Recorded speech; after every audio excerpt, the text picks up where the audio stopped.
All right, Let's do this. HellishHound versus Apock in the Rivals Coliseum. We've got Chile versus Orphanage. All right, and we're on Scorpion Tails. This is one of the new maps. What do you make of this map, Jeffrey? Well, it immediately reminds me of Battlefield, actually.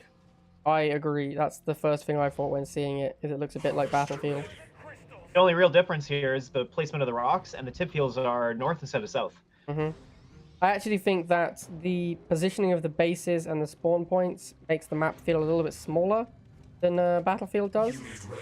And yeah, I was just going to say that, actually. Yeah, I think the harvesters are actually a little bit closer to the action than on Battlefield. So I think this, whilst it looks like a inverted Battlefield, it's going to be worse for tech than Battlefield is.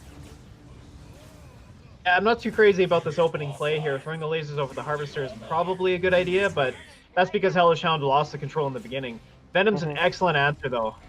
I like that. I was going to say, I think that Apock getting his lasers to support the Flame War is actually slightly better because he comes out ahead there. But then HellishHound had the Talon, which is a perfect response to clean up these pads. And whilst Apock doesn't have an answer to it, it looks like HellishHound just doesn't have another unit, so he's going to take this missile. I'm not sure what HellishHound was waiting for. It feels like HellishHound could have made a unit a lot sooner and got it ready to go. I think he was just scared of this Chem buggy, right? Yeah, I think he was waiting for enough money to build one. He certainly could have made an air unit. I think he had enough to make a Banshee or another Venom, and either of those would have done a fine job on those pads. And I think he was probably just paralyzed by indecision. I don't think he knew what he wanted to do, and it cost him a missile. And I think he could have made a bit of use of the boost there too, to make that trade on the top pad a little better. Yep, you're right. So HellishHound is coming out behind in this tank war pretty hard. That boost was not good. It cost him his tank there, due to the fact that you can no longer outrange a tank. Like, your tanks are always going to fire at 2 range.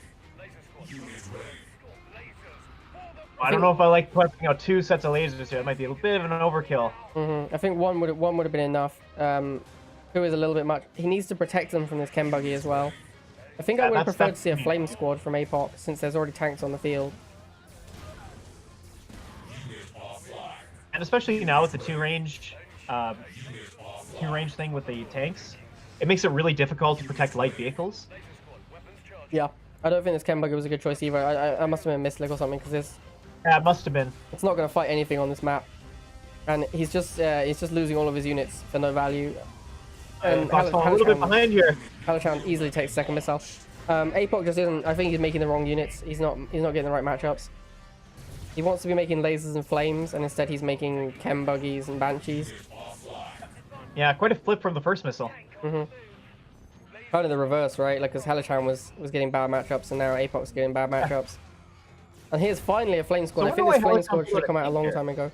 This Flame Squad is just capable of tanking a lot more than a Chem buggy, but he's shooting a tank with it, which isn't what you want to be doing at all. He should really be cleaning up this laser squad. I think Apock's a little overwhelmed here. Yeah, it looks like he just isn't sure what to make, and this boost from HellishHound is going to clean up this tank very quickly, and Apock just doesn't have any units to contest. I think he just didn't get the right matchups going. Oh, not at all. No, normally I don't think it's smart to boost cheap units, but I think actually in that case he probably could have boosted the Banshee instead of the lasers, so maybe that was a bit of a misclick. But either way, it still worked out in his favor because he was able to take care of that tank on the bottom pad. And yeah, I think Apock I think he got overwhelmed because he was pulling out the wrong units and really lost control of the game there.